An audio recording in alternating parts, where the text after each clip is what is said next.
Бүгд найрамдах хятад улсаас импортоор оруулж ирж байгаа төмөр торнууд 1-2 жилийн дотор зэвэрч мууддаг. Тиймээс Монгол залуус төмрийн үйлдвэр байгуулан чанартай ган утсаар төмөр тор хийж зах зээлд нийлүүлэх болсон байна. Өнөөдөр Хүнсгэд аж ахуйн хөнгөн үйлдвэрийн сайд сэргэлэн болон холбогдох албаныхан хос эрхэс төмрийн үйлдвэрийн үйл ажиллагаатай танилцлаа. Уул уурхай газар тариаллын салбарт өргөн ашигладаг төмөр торыг Монгол залуус их орондоо үйлдвэрлэж байна.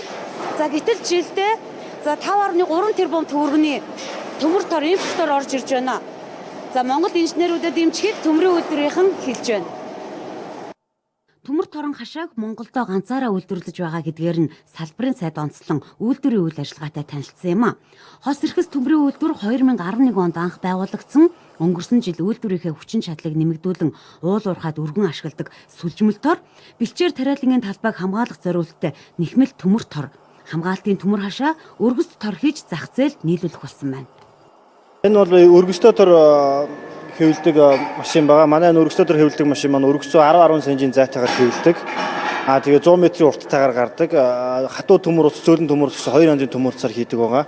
Зөөлөн төмөр усаар хийх юм бол 100-аас 200 м-т ороож болдог. Хатуу төмөр усаар бол 100 м-оор ороогоод хөдөлгдөж цаашаа гардаг байгаа. Манайх бол одоо 9999-ийн цайрталтай төмөр утсаар одоо хашаага хийж илэхэд одоо манайхтай дуурайч хийсэн адилхан мөртлөө дуурайгаад хийсэн төмөр утсаар одоо хашаага хийгээд байгаа байхгүй. Тэр нэг жилийн настай 2 жилийн настай зэрэг дашдаг. Манайх бол чанарын баталгаа хангасан юуны цайрталтай төмөр утсаар хашаага хийж байгаа одоо.